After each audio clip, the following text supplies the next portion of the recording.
Satanic cults in the UK carrying out these rituals on global vortex points, you called them last night.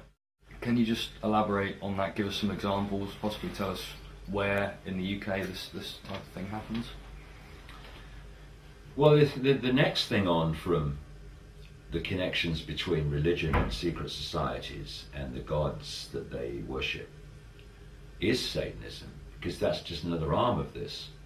You know, this might be controversial. I have been known to be, funny enough, from time to time, but this might be controversial to the believers in the religions and stuff. But you got the ancient gods, which were translated into God, which are worshipped by the religions unknowingly, most of them. Same with the secret societies. And the same gods, demonic entities as they're called in this case, that are worshipped by the Satanists, are the same gods that are worshipped by the secret societies and the religions unknowingly. In Satanism, it's knowingly. And these gods, these non-human entities, operate just outside the frequency range of human sight, what is known as visible light.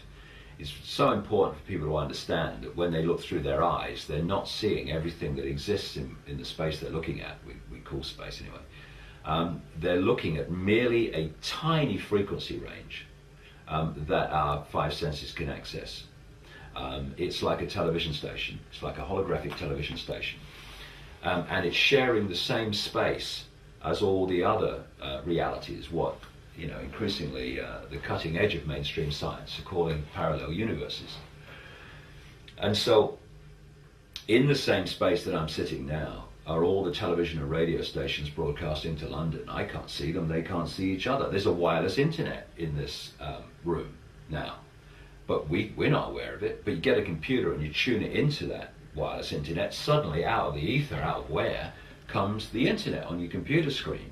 And this physical form, this body computer as I call it, tunes us in to a certain frequency range, which is what we perceive through the five senses. But in the same space or other frequency range is other dimensions of reality, if you like, which are sharing the same space. Now, most of the time, we're not aware of them, just like television stations are not aware of each other.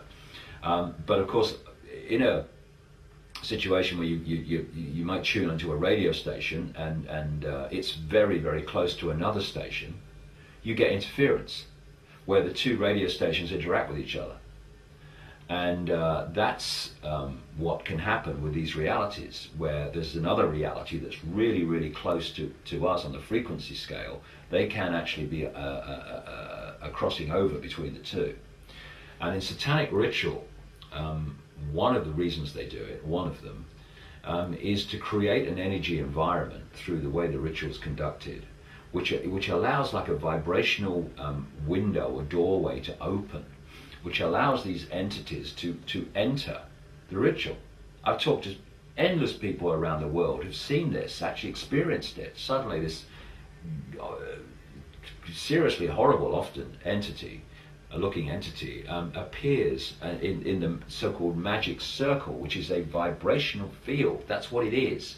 You know, they don't use these pentagrams and stuff just for fun. I mean, some of them might, you know, the lower ones who don't really understand it, but the ones that really involved, that understand the way reality works and how you can manipulate it, these pentagrams and these various symbols used in Satanism, like the reversed pentagram is the classic satanic symbol, and the circle around it, they are vibrational fields. That's why they do these rituals, and the entity can enter this reality, the range of visible light, in other words what we can see, within that vibrational field, and suddenly the gods appear.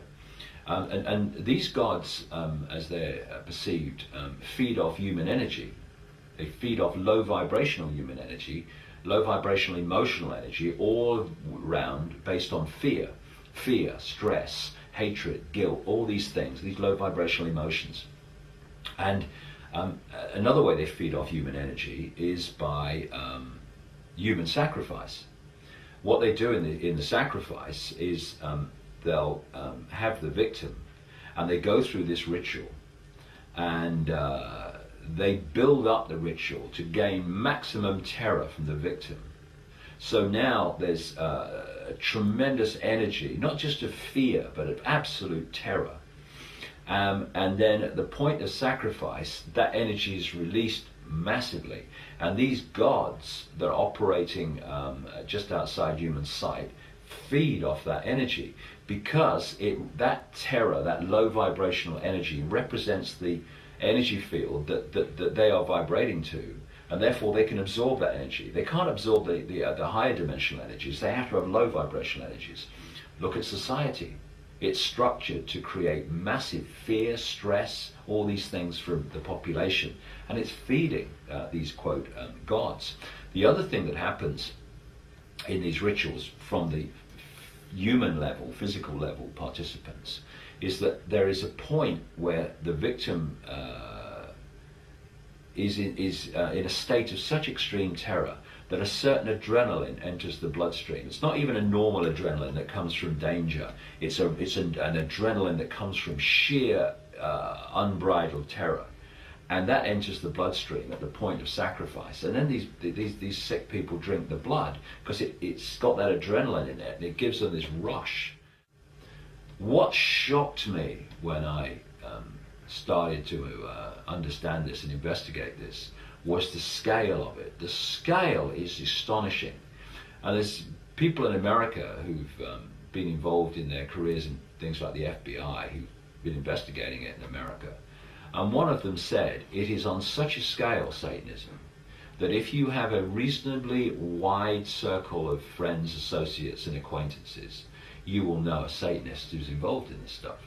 Not always the sacrifice of children or whatever, but the sacrifice of animals and stuff like that. Now, when you start relating this stuff to history, you come across this common theme everywhere of making sacrificial offerings to the gods of animals and of young virgins. The young virgin sacrificed to the gods. Find it everywhere.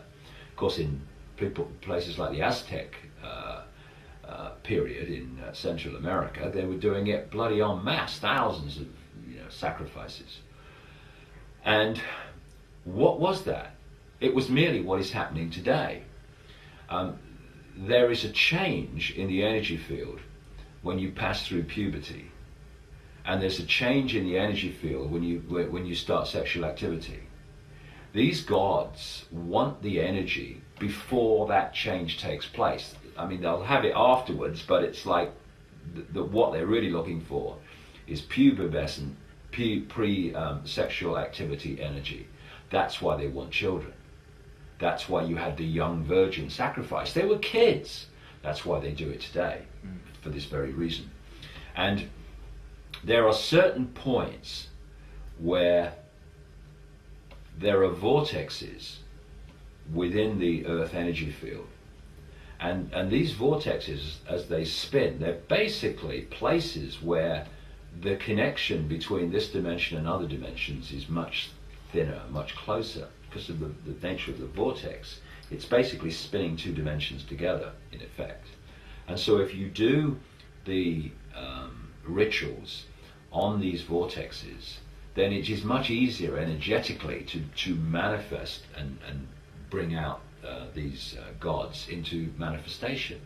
The other thing about the vortexes is there are points where lots, the big vortexes anyway, where lots of ley lines cross, meridian lines, energy lines cross. So what you do on those lines, for a start, is sourced by very powerful energy, because basically you've got electricity grid on an energetic level coming into the point from several directions to where you're doing the ritual. So you're dealing with a powerful energy field, which is what you want to achieve your outcome. And also what you do at that point in terms of the energy that you create of hatred, of terror, of all these things, that then goes out through these lines from that point, and you're actually affecting the global grid by doing that. In terms of places where this goes on. I can only talk about people that I've spoken to and things that I've come across. Certainly, a lot of the major royal palaces are built on these prime sacrificial spots. One that keeps coming up again and again is Balmoral in Scotland, where the royal family go, of course, every summer. So it surprises me not that people tell me of the rituals that go on there. Another place where it seems to go on is Sandringham in Norfolk, and there's many of these places around.